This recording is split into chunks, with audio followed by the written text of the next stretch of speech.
கிறிஸ்துவுக்குள் அன்பானவர்களே, இயேசு கிறிஸ்துவின் நாமத்தில் உங்களுக்கு என் அன்பின் வாழ்த்துக்களை தெரிவித்துக் கொள்கிறேன். இந்த நாளிலும் கூட கர்த்தர் நம்மோடு கூட ஒரு வார்த்தை பேச விரும்புகிறார். சங்கீதம் 37:10 இன்னும் கொஞ்ச நேரம்தான், அப்போது துன்மார்க்கன் இரான்.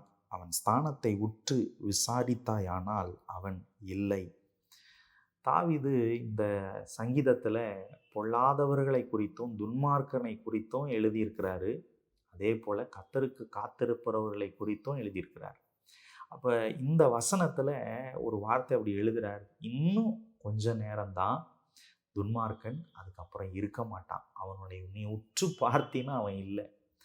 நிறைய பேருடைய வாழ்க்கையில் பிசாசு போராடி கொண்டிருக்கிறான். சில மனிதர்கள் மூலமாக போராடி கொண்டிருக்கிறான்.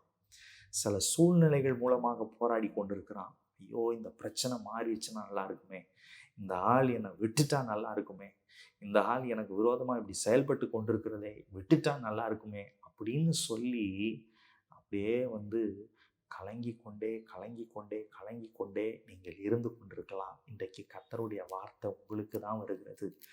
ஐயோ ஆண்டவரே, என்னால் போராட முடியல, என்னால் இது செய்ய முடியல அப்படின்னு சொல்லலாம். இன்னும் கொஞ்ச நேரம்தான். கர்த்தரை நம்பி இருக்கிறீங்கள, கர்த்தர் உங்களுக்காக யுத்தம் பண்ணுவார். உங்களுக்கு விரோதமாக எழும்பி இருக்கிற மனிதர்கள், உங்களுக்கு விரோதமாக எழும்பி இருக்கிற சூழ்நிலைகள், உங்களுக்கு விரோதமாக எழும்பி இருக்கிற சத்துரு எல்லாற்றுக்கும் எதிராக கர்த்தர் யுத்தம் பண்ணுவார். இன்னும் கொஞ்ச நேரம்தான், துன்மார்க்கன் இரான், அறுப்புண்டு போவான். நீங்கள் உற்று பார்த்தீங்கன்னா அவன் இருக்க மாட்டான்.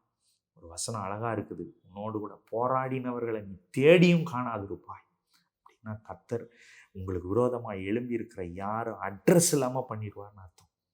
அட்ரஸ் இருந்தால் தான் தேடி போவான். போஸ்ட்மேன் கூட அட்ரஸ் இல்லை அப்படின்னா தேடி கூட போகாதபடிக்கு செஞ்சிருவார். எத்தனையோ பேரை நான் பார்த்துருக்கிறேன். அப்படி போராடி இன்றைக்கு ஆள் அட்ரஸ் இல்லாமல் போயிட்டாங்க. இன்றைக்கு அப்படித்தான் கர்த்தர் உங்களை ஆசீர்வதிக்க போகிறார்.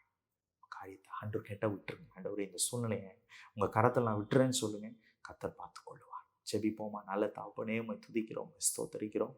கர்த்தர் நீ பெரிய காரியங்களை செய்ய போகிறதுக்கு ஸ்தோத்திரம். தாழ்த்தி ஒப்பு கொடுக்குறப்பா. கர்த்தர் நீர் பொறுப்பெடுத்துக்கணும். எங்கள் சத்துருக்கள், எங்கள் சூழ்நிலைகளை கர்த்தர் நீர் பொறுப்பெடுத்துக்கணும். தாழ்த்தி ஒப்பு கொடுக்குறோம். இயேசுவின் நாமத்தில் செபிக்கிறோம் பரலோக நல்ல பிதாவே, ஆமென். கர்த்தர் நல்லவர். உங்களை ஆசீர்வதிப்பார். தேங்க்யூ. God bless you.